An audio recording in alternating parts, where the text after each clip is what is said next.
It's 12:27 Friday morning, Put it on top. That would be great. and Reno Tahoe Airport has its first customer, 6 hours ahead of schedule. I brought a book with me, and I brought some coffee, and I have a newspaper.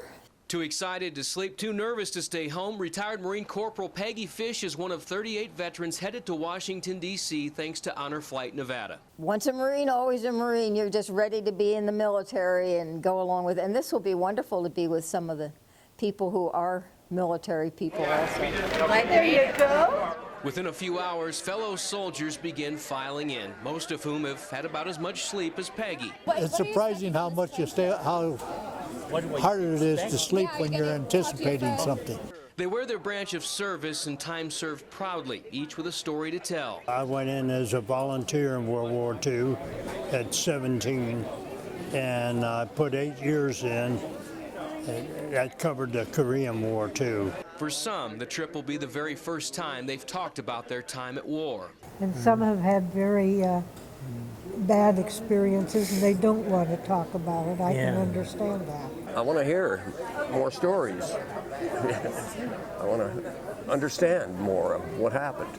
Raymond, Kronsky. With boarding passes in hand, the vets load their first plane where free breakfast, compliments of McDonald's is waiting, along with the first of many surprises. But I just want to personally, on behalf of all the people of the state of Nevada, say my heartfelt thanks and gratitude for your service to our country and protecting our freedoms. God bless you, God bless Nevada, and God bless the United States of America, the greatest nation on earth. Thank you. The chemistry's starting to happen, you know. The wrapping is coming off the Christmas presents. We have another 30 minutes to update. An hour-long delay into Denver means more time to share stories until takeoff when a 2-hour flight takes us to the Mile High City, where once again, Chow's being served. Make a hole. We're going to bring it all the way down. a meal is provided, this time by the USO. Thank you so much for your service. Moments later, we're airborne again. And here we are, ready to go. It's a 4-hour flight to the East Coast. You'd expect most of these veterans to catch up on sleep, Can you start looking the other direction? but you'd be wrong. This is for you guys. Before you know it, we've arrived at the airport in Virginia, where a ceremony normally reserved for retired colonels and VIPs greets the honor flight. We're going to do a little round of applause for our veterans. We'd like to thank you so much for choosing Southwest Airlines. Have a great day here in the Washington area. But that's not the only thing waiting for these veterans.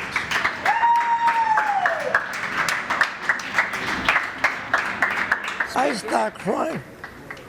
Right away when I see something like that. Oh yeah, it gets me right by the horns here, I tell you that. Around every turn, there's more strangers waiting for a chance to simply say thank you. You get emotional over it. You know, you're the hard-boiled guy, but you're still a softie. That's the payoff, to see the community coming together, from the little kids to, you know, the older folks. It was unexpected. I didn't know anybody knew that we were coming in, except for the program, the people who programmed it for us, but I didn't know they would be there. The veterans have landed, and the trip of a lifetime is in full swing. A lot to do. A short amount of time, so let's get doing it. One more step. A bright sunrise kicks off day 2 of the Honor Flight Nevada trip to Washington. Right now, I need the Guardians to make sure that they've got their veteran on. First thing on the schedule is the memorial everyone has been waiting to see. We're just leaving the hotel. We're on the way to the World War II Memorial. It's 8:30 in the morning. We should be there in about 15 minutes. But politics at the Capitol have thrown a possible wrench in the plans, as the memorials are said to be closed off to the public. There is one barricade at the Pacific. Instead of fear, a sense of resilience spreads on board. I'm going to help them tear them down. If we do, I've moved things before. Past the Washington Memorial and west wing of the White House, we arrive at our destination, but we're not the first ones here. Hey, Park Ranger, I know you're listening to me. Get these things down. They don't belong here. That's the barriers you're talking about, huh? Our group has walked to the side where members of Nevada's delegation are waiting with park services. Hey guys. Come on in. Come on in. Memorial. Due to the federal shutdown, fountains in the center are off, the water is calm. But once inside, over 65 years of emotions start to flow. And it's very emotional and very honored to be here and see it, because I lived through it. It's great. It gets to you. Yeah. It gets to you. I've seen some monuments, but this about takes all. I had no idea this was so big. It's a very impressive place. After the World War II memorial, veterans head out to see their choice of the Korean or Vietnam memorials, where Navy veteran Larry Agnew makes a point to find his nephew's name. He really was a wonderful boy. As the day presses on, we head back to the bus. Destination this time, Arlington National Cemetery, to see the changing of the guard. They are memorial sites for those who have been buried overseas. As we arrive, the historic cemetery is lined with the price of freedom as far as the eye can see.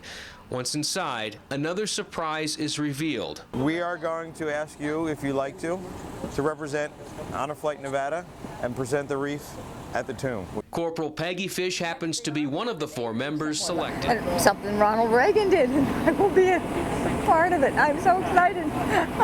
A special area is reserved for the vets who file in and watch the soldier on guard. Moments later, Honor Flight Nevada. the time has come to lay the wreath outside the Tomb of the Unknown.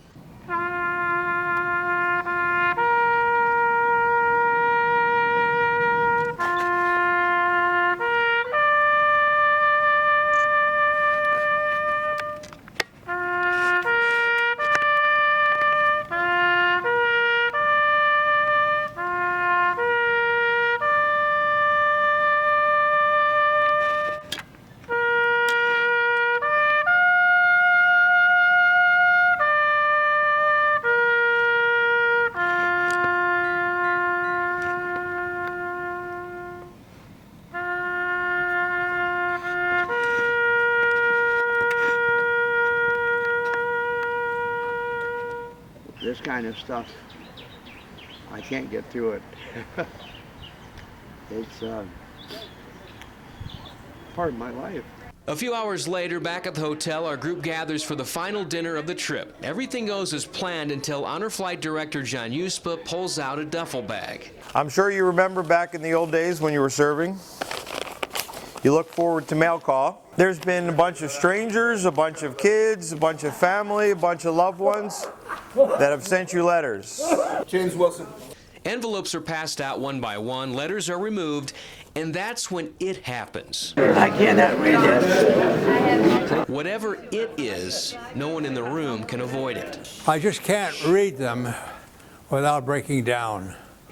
It's just, I'm that way, and it affects me. Others, like John Kavicka, help out his mother by reading a letter from her great-nephew. Thank you for keeping our country safe and free. I really appreciate your help in that war. But most importantly, you stayed alive, otherwise I wouldn't be here. That's what I want to say that I like most of all. I love you so very, very much, Colin. And I guarantee you, every single one of you has got a grandchild or niece or nephew who would say the same thing. Thank you so much for what you did for us.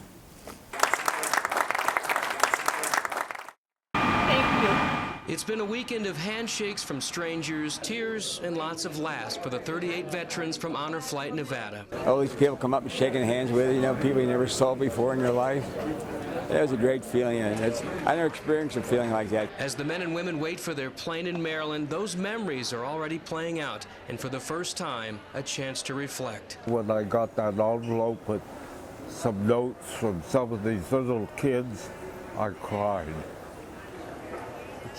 Just hoping that they will never experience what we had. You get goosebumps.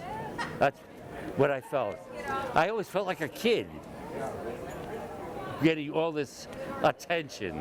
But finally seeing the memorial dedicated to World War II veterans is one moment in time they'll never forget. One of the greatest understatements is the greatest generation.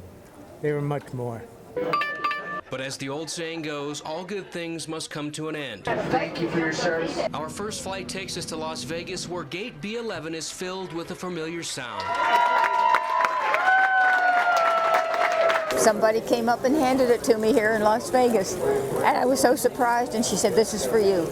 Anxious with being so close to home, the vets are ready to go when another surprise, this time from Southwest Airlines, pulls up to the gate to take them home. I was just wondering, what the heck are we going to get when we get back up to Reno? A 57-minute plane ride back into Reno reveals what's waiting.